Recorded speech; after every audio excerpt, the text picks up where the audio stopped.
तो ये अगर 50 लाख की घोड़ी ला करके उसको मेट करवा के बच्चा बेचेंगे जी।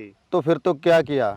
सस्ती घोड़ी में से आपका 50 लाख तक का बच्चा बिके तो फिर तो मजे वाली बात है। कोई बात है। ब्रीडिंग में लक कितना काम करता है या सिर्फ मेहनत काम करती है? लक ही काम करता है जी।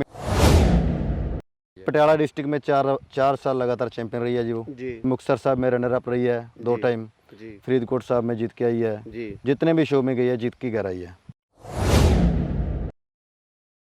पार्टिसिपेट करना है जी। जीत हार है जो वो तो मौके पे है। आपसे अच्छा प्लेयर है कोई तो वही जीतेगा। और अगर हमारा घोड़ा है ही इतना अच्छा हमें लगता कि फर्स्ट ही आना चाहिए लड़ना, ये तो फिर जाना ही किस बात के लिए है। घर पे रहने दो अपने फर्स्ट वाले को। घोड़े रखूंगा तो राइडिंग करूंगा ही करूंगा, जिंदगी भर घोड़े रखूंगा राइडिंग करूंगा। नमस्कार दोस्तों, आज मैं आया हूं मेरे बहुत ही प्यारे भाई प्रगट पन्नू जी, जिनको हम सब प्यार से पन्नू साहब के नाम से जानते हैं। नमस्कार जी। ये कोई पुलिस के साहब नहीं हैं, ना कोई बड़े अफसर हैं। ये सब लोगों के दिलों के राजा हैं और अपने दोस्तों में बड़े हरमन प्यारे हैं, इसलिए लोग इनको प्यार से पन्नू साहब बोलते हैं। पन्नू साहब वेलकम जी हमारे चैनल में। थैंक यू वेरी मच भाई साहब। पन्नू साहब एक तो पहले अपने गांव का नाम बता दे जी। मेरे गांव का नाम है जी तारावाली जी। हरियाणा के कैथल डिस्ट्रिक्ट में पड़ता है जी। जी। और पंजाब बॉर्डर के बिल्कुल पास में है जी। पटियाला डिस्ट्रिक्ट के साथ लगता है जी। पन्नू साहब घोड़ों का शौक कितना पुराना है? घोड़ों का शौक बात करें तो जी पीढ़ी दर पीढ़ी चल रहा है ये तो जी। हमारे बुजुर्ग दादा परदादा घोड़ियाँ रखते थे जी। तब से घोड़ियाँ घर में हैं। आपका परिवार भी यहाँ पाकिस्तान से माइग्रेटरी है? जी पाकिस्तान से माइग्रेट होके आए? जी भाई साहब। तो पहले से ही घोड़ियों का कल्चर है। पाकिस्तान से जो स्पेशली परिवार आए जी जी उनके पास घोड़ियों पे ही वो घोड़ियों पे ही आए वो। एक दो जितनी भी घोड़ियाँ थी वो कोशिश की उन्होंने साथ लेके आए अपने सारे माल पशु जितना भी था। जी। जी पन्नू साहब, आपको घोड़ों का शौक बचपन से था, जी आपके घर में घोड़े थे, जी। तो घर में पहले पापा को ज़्यादा शौक था या दादाजी को? दादाजी को शौक था जी जी। बहुत ज़्यादा। तो आपने जो अपने लेसन सीखे वो दादाजी से बचपन में दादाजी के साथ घोड़े पे खेत में जाया करते थे। बच्चे थे तब भी याद है कि जाते थे। जी। और बीच में गैप कितने साल का रहा घोड़ों में? कम से कम भी कोई 8-10 साल का गैप रहा है जी बीच में। जी। तो फिर आपने अंदाज़ा किस उम्र में जाके घोड़े रखना शुरू किए? मैं कोई 20 को साल का था जब मैंने घोड़े रखने शुरू कर दिए जी। जी। जी इंडिपेंडेंटली। तो पहले आपने कौन सी घोड़ी खरीदी, उसका कोई नाम याद है आपको? उसका नाम था जी बाग, रखा था मैंने नाम बाग। ओके। बाग वाली है, भाग्य वाली है। भाग्य वाली है, उसी का परिवार मेरे पास चल रहा है अब। अच्छा, उसी घोड़ों की जो बच्चे आगे हैं आपके पास चले हाँ आ जी। रहे ये बच्ची जो बूढ़ी घोड़ी है जिसकी बात करते हैं कर रहे हैं जी। तो वो उसी की बच्ची है। मेरे घर में पैदा हुई थी जी। तो वो घोड़ी मेरे पास मैं पहले लेके आया था, साथ में ये बच्ची थी। पन्नू साहब, आज तक टोटल कितने घोड़े घर में पैदा हुए होंगे? या बाहर से भी आप खरीदते हो या ज़्यादा ब्रीडिंग करते हो? मैं तो ज़्यादा ब्रीडिंग करता हूँ भाई साहब। ओके जी। ब्रीडिंग में लक अच्छा है भगवान की कृपा से। जी। तो घर में कोई 20-25 बच्चे अच्छे टॉप वाले पैदा हुए। जितने बच्चे पैदा हुए हैं तकरीबन सभी अच्छे पैदा हुए हैं। अच्छे आपने बेचे भी है? पूरे अच्छे बेचे। तो आपने वो इसको आप एक सहायक धंधे की तरह भी कर सकते हो, कर रहे हो जी। शौक भी पूरा हो रहा है और आप साथ में घोड़ों की ब्रीडिंग करके उनको बेच भी रहे हो। जी भाई साहब बिल्कुल। तो पन्नू साहब, इसके अलावा आप बाहर से घोड़े खरीदते हो या कम खरीदते हो? बहुत कम खरीदता हूँ जी मैं बाहर से। राइडिंग के लिए घोड़ा जरूर खरीदता हूँ मैं बाहर से। जी। और बच्चे मैं घर पे ही पैदा करके बेचने में ज़्यादा संतुष्ट हूँ। और पन्नू साहब, ब्रीडिंग में आपका लक कैसा है? अच्छा तो है ही, जैसे आपने बताया कि इतने अच्छे बच्चे पैदा किए। बहुत सारे लोग बहुत सारे महंगी घोड़ियों से बच्चे पैदा करते हैं और बेचते हैं, आपका इसके बारे में क्या कहना है? देखो जी अगर 50 लाख की घोड़ी ला करके उसको मेट करवा के बच्चा बेचेंगे जी तो फिर तो क्या किया। सस्ती घोड़ी में से आपका 50 लाख तक का बच्चा बिके तो फिर तो मजे वाली बात है। कोई बात है जी। और आपका मानना यह है कि ब्रीडिंग में लक कितना काम करता है या सिर्फ मेहनत काम करती है? लक ही काम करता है जी। मेहनत तो कोई भी ला करके आपको, अब बात चल ही रही है कि 50 लाख वाली घोड़ी भी 50 लाख वाला बच्चा नहीं देगी।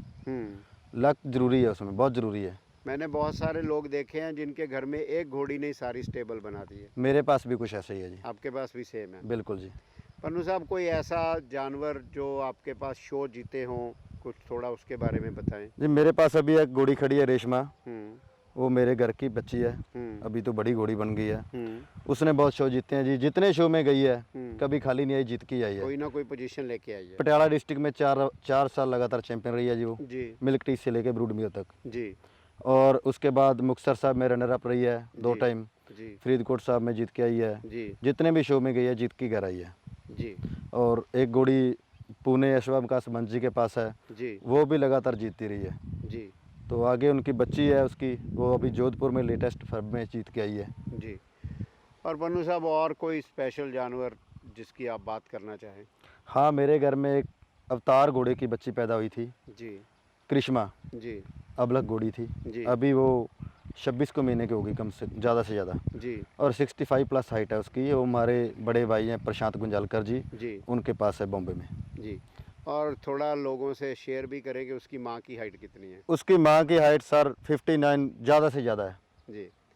और 59 की घोड़ी ने आपके घर में कितने बड़े बच्चे दिए, वो भी लोगों को मेरे घर में कोई भी बच्चा जो है 64 से कम नहीं आया उस घोड़ी का।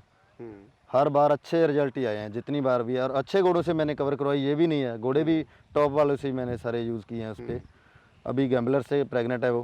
हम्म उससे पहले अवतार की बच्ची सेल कर दी मैंने। उससे पहले भी जो अवतार की बच्ची थी कृष्मा, हम्म। अवतार के मेरे पास बहुत अच्छे रिजल्ट आए उस घोड़ी पे, जी। बहुत ज़बरदस्त। पन्नू साहब, ये तो हुई ब्रीडिंग में आपका लक काम कर रहा है और आप अच्छे बछेरे बछेरियाँ पैदा करके जी। बेच रहे हैं। वैसे ज़्यादा आपके घर में बछेरियाँ ही आई। जी भाई साहब। पन्नू साहब, राइडिंग के बारे में भी बताएं। खाली ये शौक ब्रीडिंग और व्यापार तक है या राइडिंग का भी शौक है? नहीं, सच में तो भाई साहब पहले राइडिंग का ही शौक था। राइडिंग के शौक में घोड़ी ली थी। ओके। मैं कहता हूँ कि मैंने ब्रीडिंग के शौक में या कुछ ऐसा कुछ नहीं। जी राइडिंग में जब मैंने राइडिंग के शौक में घोड़ी ली तो बच्ची पैदा हुई। जी। तो होता ही है कि घर में अगर घोड़ी है तो उसको कवर करवाओ, बच्चा लेंगे। हाँ जी। तो मेरा शुरू से ही थोड़ा रुझान ऐसा था कि अच्छे घोड़ों से कवर करवाता था मैंने। ओके। तो उसी वजह से चलो भगवान की कृपा से लक अच्छा रहा, अच्छे रिजल्ट आए और शौक बढ़ता गया। और राइडिंग नहीं छोड़ी मैंने। राइडिंग तो घोड़े रखूँगा तो राइडिंग करूँगा ही करूँगा, ज़िंदगी भर घोड़े रखूँगा और राइडिंग करूँगा। जी। आपके पास आपके अभी राइडिंग के लिए कौन सा घोड़ा है? अभी मेरे पास पुष्पक नाम का घोड़ा है जी। वो है सप्ताश का बच्चा है, जी काले कांटे का पोता। जी। उसकी उम्र है कोई 4 साल करीब। ओके। जी और पन्नू साहब, पुष्कर राइड बड़ी फेमस राइड रही है हमारे जी। ग्रुप की। जी। मैं तो आपसे सवाल पूछ रहा हूँ, वो मैं उसका पार्ट था। हाँ जी, फिर बिल्कुल भी भाई साहब। हमारे दर्शकों को उसके बारे में थोड़ा बताइए कि क्या वो राइड थी?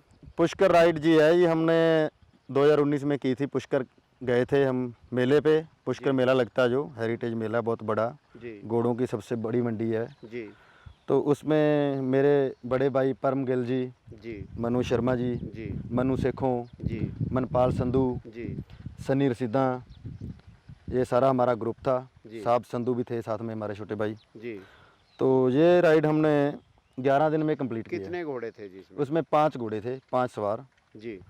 और ये सारी राइड का श्रेय हमारे बड़े भाई परम गिल को ही जाता है। वो अगर वो हमारे साथ ना होते तो हम राइड नहीं कर पाते एक दिन की। बिल्कुल। जी एक अगर राइड अच्छी ऑर्गेनाइज नहीं जी होती जी तो राइडर्स थक जाएंगे, जी घोड़े बिल्कुल जी थक जाएंगे, जी जी। परेशान हो जाएंगे। खाने पीने को टाइम पे नहीं मिलेगा घोड़े को और सवार को, तो कहाँ राइड होगी। कितने दिन की राइड थी पन्नू साहब? वो 11 दिन की राइड थी जी। 11 दिन।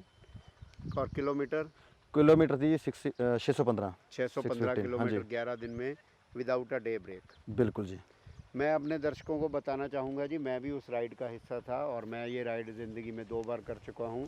पहले 2012 में, तब मैं अकेले ने मैंने वो राइड की अपने घोड़े मानक के साथ। और उसमें भी परम भाई को सारा श्रेय जाता है कि उन्होंने वो राइड ऑर्गेनाइज़ की मेरे लिए। सारी मेहनत उन्होंने की, क्योंकि मुझे राइडिंग के बिना और उस राइड के बारे में कोई भी फ़िक्र नहीं था। ये राइड हम 5 लोगों ने की और 1 से 5 होते होते हमें 7 साल लग गए। जी बेशक हमारा लॉन्ग राइडर्स का ग्रुप है, मगर फिर भी इतनी लंबी राइड के लिए बहुत कम लोग हैं जो आगे आए। 1 से 5 होते होते हमें सही है 7 जी। साल लग गए। अभी शायद आने वाले समय में कभी हम फिर भी इस लॉन्ग राइड को उम्मीद करते हैं कि दोबारा करेंगे, शायद हम ही करेंगे जी द ऑथेंटिक लॉन्ग राइडर्स। जी। पन्नू साहब, थोड़ा लॉन्ग राइडर्स ग्रुप के बारे में भी बताएं। लॉन्ग राइडर्स ग्रुप वैसे तो बहुत बड़ा है ये हमारा, साफ बताएं जी तो जैसे हम 6 भाई तो यही हैं जी। जो पुष्कर गए, 5 भाई। जी। उसके बिना गुरप्रीत सोमल, जी। जितेंद्रपाल जेठी, जी सर बरिंदर सिद्धू जी, जी भाई राहुल सिद्धू जी, जी। सरदार श्री कुशलदीप सिंह जी। ढिल्लो, एमएलए फरीदकोट भाई साहब, जी।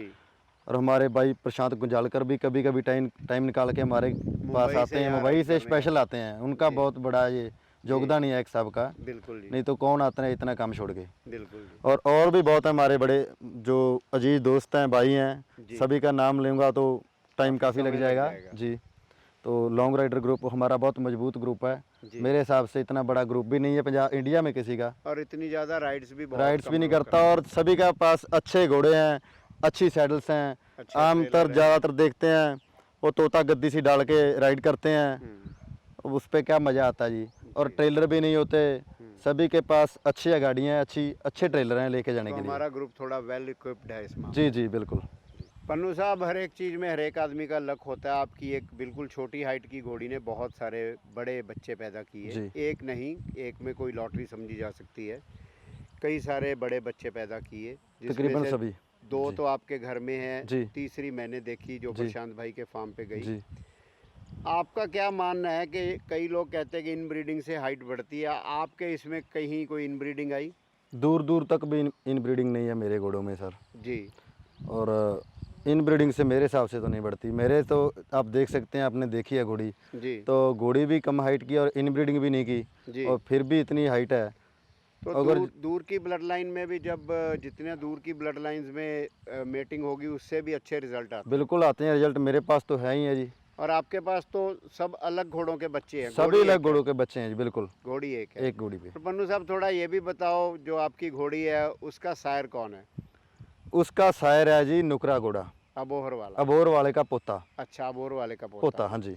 तो फिर एक वहम लोगों में ये भी बड़ा है कि नुकरा मिक्स हो गया तो मारवाड़ी की ब्यूटी ख़त्म होती है, मगर आपकी घोड़ी तो मारवाड़ी में कंपटीशन जीतती आपने गई। देखा कि उसी घोड़ी के बच्चे जो हैं फर्स्ट सेकंड आते रहे हैं, हम्म, अभी भी आते हैं। अभी जो बच्ची मैंने पूना बेची है, हम्म, वो घोड़ी भी जोधपुर शो में जीत के आई है, उसकी बच्ची है, जी, उसकी बच्ची की बच्ची आ गई है कि जी, ठीक है। हम्म, अभी वो अगर पूना में भी उधर भी कोई किसी शो में लड़ेंगे जी। तो वहाँ पे भी जीतेगी। मतलब कि चंबी घोड़ी ने आपके घर में अबलग घोड़ी भी पैदा की, बिल्कुल, काले भी, काले भी पैदा किए, पंचकल्याण भी। पंचकल्याण भी पैदा जी। किए।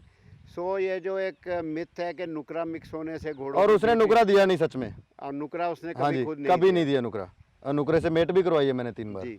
तो सो ये एक वहम है जी बिल्कुल कि वहम है। नुकरा मिक्स होने से कोई ब्यूटी कम हो जाएगी। नहीं, मेरा एक ये मानना है कि नुकरा घोड़ा भी पहले राजस्थान से बहुत सारी मारवाड़ी घोड़ियाँ पंजाब में आती थी, उन पे नुकरे घोड़े छोड़े गए, जी। तो इन नुकरों में भी खूबसूरती आने का कारण मारवाड़ी ब्लड का इन्फ्यूज़न तो है। नुकरा निकला ही किसी ना किसी टाइम मारवाड़ी में से ही है जी, हम्म, मेरे मानने में तो नुकरा ये तो है नहीं कि नुकरा अलग कहीं से आ गया है। हम्म।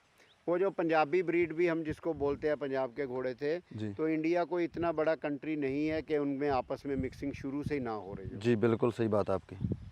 पन्नू साहब, एक हॉर्स शो आते हैं जी तो एक बड़ा लोगों को डिससेटिस्फेक्शन होती है कि हमारे घोड़े हार गए, और वो जजों से सवाल करते हैं, फिर फेसबुक पे लिखा जाता है, अपने अपने बयान दिए जाते हैं जी। कि हमारे साथ धोखा हुआ। जी आप इतने सालों से हॉर्स शो में हैंडल कर रहे हैं, अपने घोड़े जी। लेके जाते हैं, जी।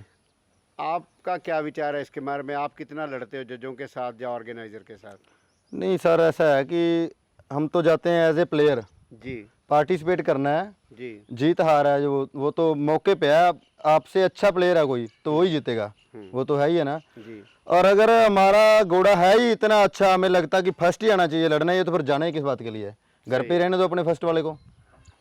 जहाँ का जो निज़ाम है, जहाँ के जो कानून है, वो जी, आपको थोड़ा वो माननी फॉलो करने चाहिए, जरूर करने चाहिए जी, जी, कंपटीशन स्पिरिट नहीं छोड़नी। नहीं छोड़नी चाहिए कभी भी।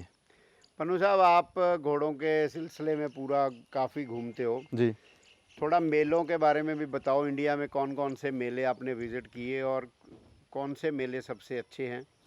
देखो जी, मेले तो तकरीबन सारे विजिट किए हैं, जी, पर मेरे मानने में 2 मेले सबसे बेस्ट हैं इंडिया के, जी, पुष्कर हम्म, और श्री मुक्तसर साहिब मागी में मेला लगता है जो पंजाब का, वो दोनों मेले सबसे बेस्ट हैं जी। और दूसरा सवाल पन्नू साहब, हॉर्स शोज जो होते हैं, जी। उनका इस बिज़नेस को बढ़ावा देने में आप कितना हाथ मानते हैं? मैं कहता हूँ कि हॉर्स शो अगर 10 होते हैं तो साल में 20 होने चाहिए, जी, बहुत बड़ा हाथ है इनका जी, मेलों हॉर्स शो का, घोड़े बेचने और ख़रीदने में। हम्म, और जो नई पीढ़ी है वो देखती है उसका शौक लगता है एक तो। दूसरा नंबर ये है कि जैसे कोई आम घोड़ा पालक है, उसने एक बच्ची पाली और उसकी घोड़ी बच्ची जो है शो में जाके फर्स्ट सेकंड या थर्ड पहली 10 पोजीशन में भी आ गई तो वो जीती है समझो, तो उसका शौक और बढ़ जाएगा जी। ठीक है। और उसकी बच्ची जो घर में 50,000 में बिक रही है, अगर शो में जीतती है तो वो बच्ची उसकी तिगने दाम तक बिक सकती है। चलो उससे ऊपर बिक जाए तो अच्छी बात है। और वो सब लोगों की नज़र में आने की वजह जी। से काफ़ी अच्छी वो बिक क्योंकि सकती है। सभी स्टेट से आते हैं हाँ जी कंपटीशन में, जी तो वैसे कोई नहीं देख सकता लाइव, हम्म तो उस वजह से सभी देख भी सकते हैं जी और पास कर सकते हैं, पसंद करके ले जाते हैं जी जी। चलो थैंक यू पन्नू साहब, wish you all welcome the जी। बेस्ट आपके thank you very future much. के लिए। Thank you very much. आप आए हमारे पास, बहुत बहुत धन्यवाद Thank you आपका।